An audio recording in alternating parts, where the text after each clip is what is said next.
₹60 kilo में भी अगर प्याज खरीदना पड़ता है ग्राहक को, तो भी सिर्फ 300 ₹350 उसका खर्चा होगा, जो आपके मोबाइल रिचार्ज से भी कम है। 67 लाख मेट्रिक टन पल्सेस हम आयात कर चुके हैं। तो हम आयात आत्मनिर्भर किसे करना चाहते हैं? इसका मतलब योजना किसानों के लिए, पैसा सरकार का यानी टैक्स पेयर का, और भला हो रहा है बीमा कंपनियों का। इसे मराठी में कहते हैं आंधळ दळते आणि कुत्र पीठ खाते। माननीय सदस्य से अमोल कॉलेज। जय शिवराय अध्यक्ष महोदय, सबसे पहले मैं महात्मा ज्योतिराव फुले को अभिवादन करना चाहूंगा, कारण महात्मा फुल्यांनी लिहिलेला शेतकऱ्याचा असूड हा सरकारच्या अनेक धोरणांवर ओढण्याची आता वेळ आलेली। अध्यक्ष महोदय, जहां देश की 2/3 आबादी खेती पर निर्भर है, वही खेती के लिए आवंटन है मात्र 3.1%। मार्केट इंटरवेंशन स्कीम हो या फिर प्राइस सपोर्ट स्कीम हो, उसके लिए आवंटन है 0। प्रधानमंत्री फसल बीमा योजना में कटौती है 23%। अध्यक्ष महोदय, माननीय प्रधानमंत्री जी ने महाराष्ट्र में आकर किसानों को गारंटी दी थी सोयाबीन को 6,000 रुपए प्रति क्विंटल दाम देने की, लेकिन एमएसपी मिली 4,800, और उसमें भी एमएसपी पर जो खरीद हुई वो खरीद है मात्र 20%। बाकी 80% किसानों को अपना सोयाबीन 3,500 4,000 में बेचना पड़ा, जहां की लागत का खर्चा है 7,000 रुपए प्रति क्विंटल। तो कैसे होगी कि किसान की आय दुगनी, और क्या हुई माननीय मोदी जी की गारंटी? अध्यक्ष महोदय, अभी सरकार सोयाबीन के दाम बढ़ाने के लिए एडिबल ऑयल्स पर इंपोर्ट ड्यूटी लादने की बात कर रही है, पण हा रोगापेक्षा इलाज भयंकर है, क्योंकि उससे सोयाबीन के दाम नहीं बढ़ेंगे, उससे सिर्फ बढ़ेगी तो महंगाई बढ़ेगी।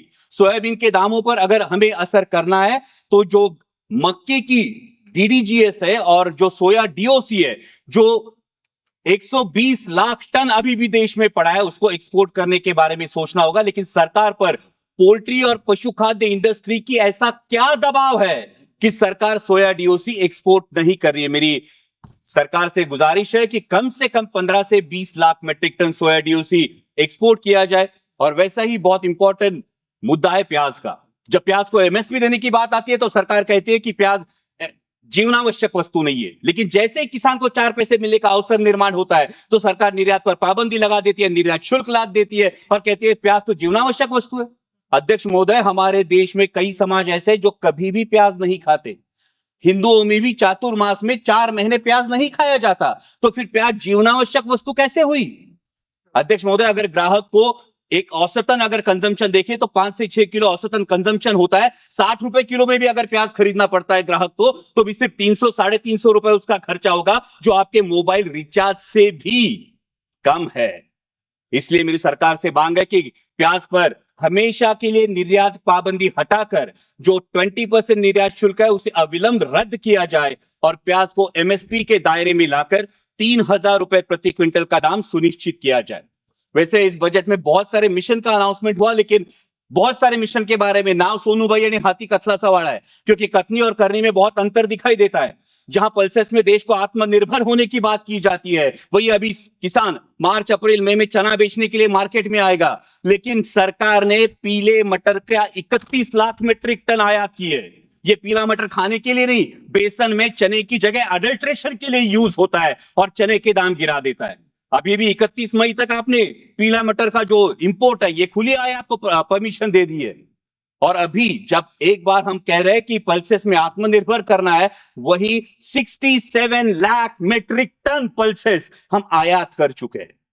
तो हम आयात आत्मनिर्भर किसे करना चाहते हैं? हमारे देश के किसानों को या ऑस्ट्रेलिया, रूस, टर्की, म्यांमार के किसानों को हम आत्मनिर्भर करना चाहते हैं? वैसा ही अहम मुद्दा है mission on vegetables and pulses. बहुत अच्छी बात है, लेकिन इसके लॉजिस्टिक, कोल्ड चेन और स्टोरेज के लिए क्या प्रावधान किए जा चुके हैं?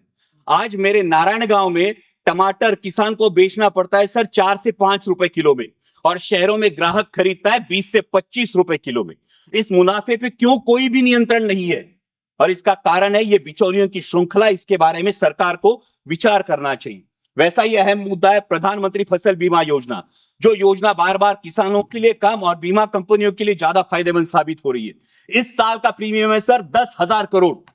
बीमा कंपनियों को जो प्रीमियम मिला है वो है 10,000 करोड़ का, और नुकसान भरपाई का जो भुगतान है वो है मात्र 680 करोड़, 7% से भी कम। और सभी नियम सिर्फ किसानों के लिए। बीमा कंपनियां तो कोई नियम फॉलो ही नहीं करती। इसका मतलब योजना किसानों के लिए, पैसा सरकार का यानी टैक्स पेयर का, और भला हो रहा है बीमा कंपनियों का। इसे मराठी में कहते हैं आंधळ दळते यानी कुत्र पीठ खाते। और एक बहुत अहम मुद्दा है, महाराष्ट्र की महायुति सरकार में सत्ता में आने से पहले किसानों से वादा किया था ऋण माफी का। सरकार के इस आश्वासन की वजह से किसान अब ऋण माफी की तरफ आस लगाए बैठे हैं और मार्च एंड होने की वजह से बैंक किसानों के पीछे रट लगाई है। आज महाराष्ट्र में हर दिन 7 किसान आत्महत्या कर रहे हैं। क्या कृषि प्रधान देश के लिए ये सम्मानजनक बात है? और अंत में 2 ही मुद्दे सर। अभी अमेरिका में सत्ता परिवर्तन होने के बाद अमेरिका ने कहा है कि भारत ने अपना एग्रीकल्चर मार्केट अमेरिका के लिए खोलना चाहिए और इससे भारत के किसानों के पे एक बड़ा संकट मंडरा रहा है।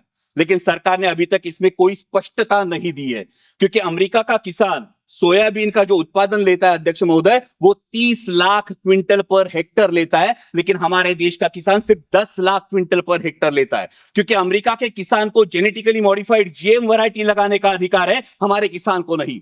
सरकार जो एडिबल ऑयल इंपोर्ट करती है वो जीएम वैरायटी का चलता है, लेकिन किसान जीएम वैरायटी की फसल नहीं लगा सकता। तो कैसे होगा? जहां अमेरिका अपने किसान को सक्षम कर रही है, वही हमारे विश्व गुरु देश का किसान अभी भी एमएसपी के लिए जूझ रहा है। सर, प्रधानमंत्री जी ने एक बहुत प्यारी बात कही महाकुंभ के बारे में वक्तव्य देते वक्त। उन्होंने कहा कि नदी उत्सव मनाना चाहिए, लेकिन ये नदी उत्सव नदियों का खोलीकरण, रुंदीकरण और पुनरुज्जीवन होगा, तभी असली नदी उत्सव होगा। सर, महाराष्ट्र में कैलाश नागरे जैसा एक युवा प्रगतिशील किसान अगर खेतों को पानी नहीं इसलिए खुदकुशी करता है, तो क्या ये हमारे पॉलिसी पे तमाचा नहीं है? सर, आज हर कोई बहुत सारी चीजें खोदने की बात हो रही है, लेकिन डैमों में जो मिट्टी जमा हुई है सर, 30 से 40% कैपेसिटी हर किसी डैम की कम हुई है। शायद उत्तर भारत में इसका प्रमाण और ज्यादा होगा, लेकिन इसकी मिट्टी खोदने का कोई प्रावधान अब तक किया नहीं। अंत में इतना ही कहूंगा सर, मैं सरकार से गुजारिश करता हूं कि हमारे देश को, किसान को पर्याप्त पानी, अच्छी क्वालिटी का बीज, उत्पाद को सही दाम और इंटरनेशनल मार्केट में कंपीट करने के लिए फ्री हैंड दीजिए। वो सरकार के कथित 17 रुपए दिन के सम्मान का मोहताज नहीं। और जाते जाते इतना ही कहूंगा, मस्जिद के नीचे तुम मंदिर क्यों ढूंढते हो? मस्जिद के नीचे तुम मंदिर क्यों ढूंढते हो? भविष्य की ओर देखो, तुम इतिहास पर क्यों लड़ते हो? ठीक है, धन्यवाद। वो लड़ाएंगे भड़काएंगे, वो लड़ाएंगे भड़काएंगे, लेकिन राष्ट्रहित का रुख तू कर, किसानों के हित में हमेशा इंसानियत की बात तू कर, इंसानियत बात तू कर। जय शिवराय, धन्यवाद।